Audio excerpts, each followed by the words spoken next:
السلام عليكم ومرحبا بكم في وصفه جديده. اليوم ان شاء الله غادي ندير معكم الملوي معمر كيجي ممرق ولذيذ. خليكم مع المقادير وطريقه التحضير.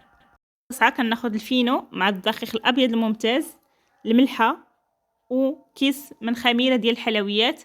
دائما الطحين كيكون كتر من الفينو، وكندمج هاد العناصر كامله اللي ذكرنا كما كتلاحظوا معايا باش كاع المكونات كتنسجم مع بعضياتها.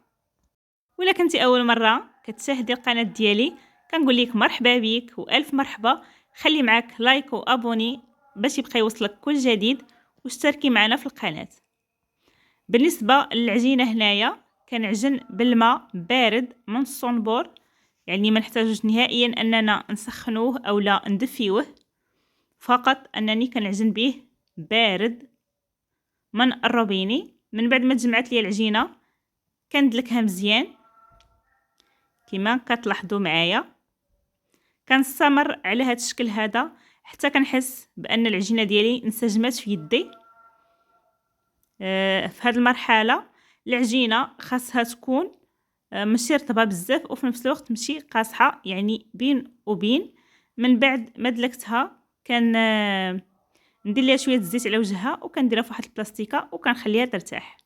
زول العماره اللي غنحتاج فيها بصله كبيره مع المعدنوس والفلفله، 2 فصوص ديال الثوم. بخصوص التوابل عندي معلقه ديال التحميره، نصف ملعقه من الابزار والملح ومعلقه صغيره ديال الكمون، وعندي الزيتون مقطع مع الشحمه اللي حكاها كانت عندي في الفريغو. راه هاد الملوي كيجي رائع. وعندي هنا الزيت مع الحار، انا غنستعمل هذا. بالنسبه لي عنده الهريسه استعمل الهريسه تكون احسن. هنايا خديت البصله مع 2 فصوص ديال الثوم والزيت، وغادي نشحر البصله ديالي حتى تهبط معايا واحد شويه، وغادي نزيد عليها الفلفله.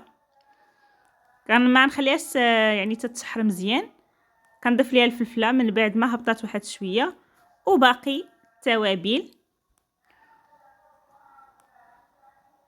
والشحمه ديالنا مع الزيتون حتى طابت الفلفله. عاد زدت هاد 2 مكونات والحار كما كتلاحظوا معايا. وهذه هي الحشوه ديالنا. من بعد ما وجدات غنرجعوا للعجينه. العجينه هنا ارتاحت ليا ودلكات تبارك الله راسها براسها. ملي كنديروها في ميكار ها كتسهل علينا الخدمه 90% تقريبا. كما كتشوفوا شوفوا العجينه كيف مطلوقه. هنايا غادي نحاول انني نقطعها على شكل قطع صغيره، لانني غندير ملويه وسط ملويه. كنستمر هكا كنشكل جميع الكرات ديالي. شوفوا تبارك الله العجينه مرتاحه. بعد ما كنشكل جميع الكرات كندهن الوجه ديالهم بالزيت وكنغطيهم بواحد البلاستيكه مع واحد الثوب وكنخليهم على الجنب. وكنبدا باول كره. ولو وصلتي حتى لهنا خلي معك ابوني ولايك واشتركي معنا في القناه باش يبقى يوصلك كل جديد ان شاء الله. الا جربتوا هاد الملوي اولا هاد المسمن المعمر اكيد ما غاديش يبقى يخطى المائده الرمضانيه ديالكم، لانه كيجي ممرق وكيجي هائل. هنا عندي الزيت وعندي الزيت اللي ضفت ليه التحميره اولا الفلفل الاحمر وخليتهم حتى رقدات ديك التحميره. هنا خديت اول كره. انا هنا كنت ديجا بديت انني نطلقها ولقيتها مازال مرتاحتش وخليتها حتى رجعت ليها دابا. غادي نطلقها على هذا الشكل هذا، وحاولوا غير بشويه باش ما تقطعش لكم العجين ديالكم. هنا وضعت العماره وغادي ندهن هاد الملويه ديالي بهاد الزويته اللي فيها الفلفل الاحمر او التحميره كما كتشوفوا معايا. وكنحاول نوزع هاد العماره ديالي في الاطراف ديال الملويه كما كتلاحظوا. اللي بغى يعمر بالكفته يعمر، اللي بغى يعمر بالصدر ديال الدجاج حتى هي ممكن. انا فقط اكتفيت بالخضيره حتى هي كتجي رائعه. وغنطوي اول طاويه على هذا الشكل هذا، وكندهن دائما بالزيت اللي فيه الفلفل الاحمر. كنعاود نطوي الطاويه الثانيه على هذا الشكل هذا، يعني كيف الملوي العادي، وكندير القليل من الزيت اللي فيه الفلفل الاحمر او التحميره، وكنطوي الطاويه الاولى والثانيه، وكنزيد حتى الثالثه باش كتجيني الملويه ديالي مرقه. نحط هذه في الجنب، وكناخذ ثاني كره اللي غادي نطلقها حتى يبان سطح العمل. من بعد ما طلقتها كندهنها بشويه ديال الزيت اللي فيه الفلفل الاحمر او التحميره، وكنوضع الملويه الاولى ديالي في الوسط، وكنحاول انني نتني على هذا الشكل هذا، ونعاود نرجع بهذا الشكل. دائما كندير القليل من الزيت غير باش كتعطيني داك اللون كيكون محمر من كطيب الملويه ديالنا بهذا الشكل هذا.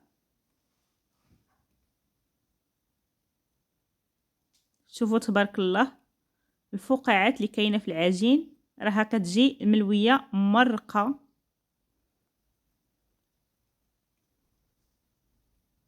كندوزو للثانيه حتى هي كتكون بنفس الطريقه.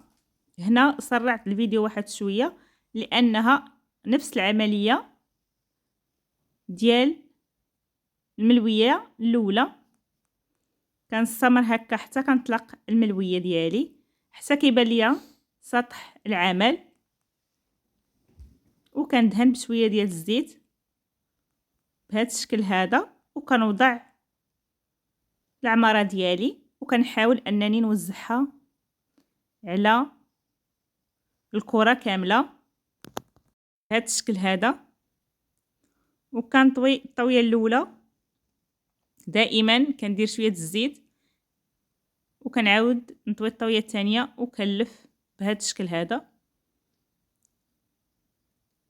العمليه سهله وكيوجد فرمشه عين، واهم حاجه ان المذاق ديالو كيكون هائل.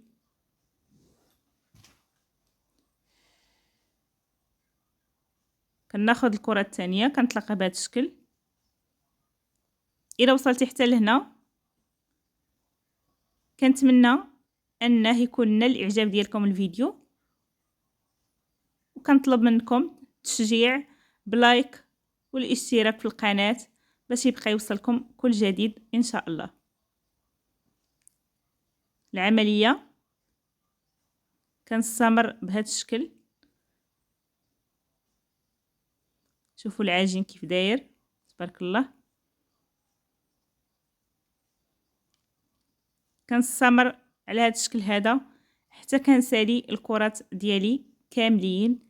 انا كنحاول انني ندير معكم كرات كتار باش تبان لكم العمليه. كندهن بشويه ديال الزيت اللي فيه الفلفل الاحمر اولا التحميره، وكندير العماره ديالي وكنحاول انني نوزعها. غير حاولوا انكم داك العجين ديالكم ما يتقطعش باش ما كتخرجش ديك الحشوه اثناء الطهي ديالها. وكنستمر على هذا الشكل هذا.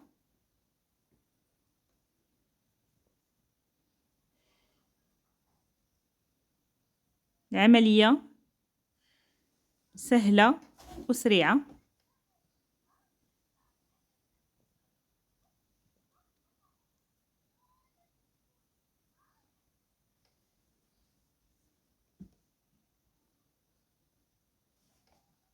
غير هي العجين دائما خليوه يرتاح مزيان، يعني عجنوا العجين ديالكم وخليوه يرتاح وسيروا باش توجدوا العماره ديالكم باش كتلقاو العجين ديالكم مرتاح، وفاش كتجي تطلقوه ما كيعذبكمش نهائيا وكتلقاوه مرتاح وما كياخذش معكم وقت الا خليتوه ارتاح مزيان.